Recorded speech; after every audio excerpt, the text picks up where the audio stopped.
Հայ-ադրբեջանական համաձայնությունների մեջ արդեն որոշակիություն են տեսնում Թուրքիայում, որին ըստ Հայաստանի ազգային ժողովի նախագահի հենց նույն Ադրբեջանն արգելել էր առժամանակ Հայաստանի հետ հարցեր պարզել, թեպետ այդ բանակցությունների 4-րդ փուլն արդեն տարիներ ի վեր ընթացքի մեջ է և օրակարգում նույնիսկ առանցքային պայմանավորվածություններ կային, մինչև իսկ հայ-թուրքական սահմանը երրորդ երկրների և դիվանագիտական անձնագիր ունեցողների համար բացելու վերաբերյալ, բայց Թուրքիան անցնող տարիներին ոչ միայն շտապողականություն չդրսևորեց, այլև նույնիսկ իր բարի կամքն ի ցույց չդրեց, Բաքվի պահանջով թե առանց դրա Երևանի հետ հարաբերությունների կարգավորումը հայ-ադրբեջանական խաղաղության սպիդոմետրով չափեց, ու հիմա, թեպետ և ոչ մի բանակցություն հողի վրա էական փոփոխություն չի բերել, խոսում են անգամ տարածաշրջանի հնարավոր նոր եռամիասնության մասին, Հայաստան, Թուրքիա, Ադրբեջան, նոր ուժ Կովկասում, Թուրքիայի Միլի Մեջլիսի նախագահի բանաձևմամբ։ Աստված տա, այստեղ նաև Թուրքիայի մասնակցությամբ Թուրքիան, Հայաստանը և Ադրբեջանը կձևավորեն մի կենտրոն, մի ուժ։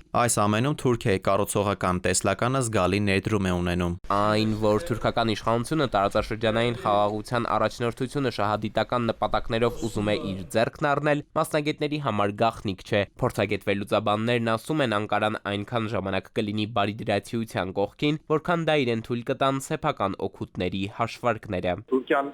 մեծապես փորձում է դառնալ այստեղ խաղաղության գավորը կամ կնքահայրը, որը հնարավորություն կտա տարածաշրջանում էլ ավելի շատ ունենալու կարևոր դիրքեր եւ էլ ավելի շատ փորձելու խառնվել տարածաշրջանային խնդիրների եւ այդ հնարավորությունը նրան ընձեռում է միայն Ադրբեջանը եւ այսօրվա Հայաստանում տարածված խաղաղության օրակարգը։ Մասնագետները համոզված են Միլի Մեջլիսի նախագահի հայտարարությունը փափուկ ուժի միջոցով տարածաշրջանում հաստատվելու փորձերից հերթականն է։ Թուրքական նպատակները Հայաստանի նկատմամբ ամբողջ պատմության ընթացքում չեն եղել անկեղծ եւ չեն լինելու անկեղծ, քանի որ Թուրքիայի նպատակները եւ Հայաստանի տարածաշրջանում լինելը միմյանց հակասում են եւ ուստի չի կարող այստեղ լինել անկեղծություն, քանի որ թուրքական նպատակներում Հայաստանը որպես այդպեսին դիտարկվում է մի սեփ, որը այսօր էլ պահպանվել է այդ քաղաքականությունը։ Ինչ վերաբերում է հայ-թուրքական սահմանի պինդ զոդված դարպասները բացելուն, ապա այստեղ եւս փորձագիտական գնահատականներն առայժմ դրական կանխատեսումների մասին չեն։ Թուրքիան Հայաստանի սահմանը կարծում եմ դեռևս երկ չի բացելու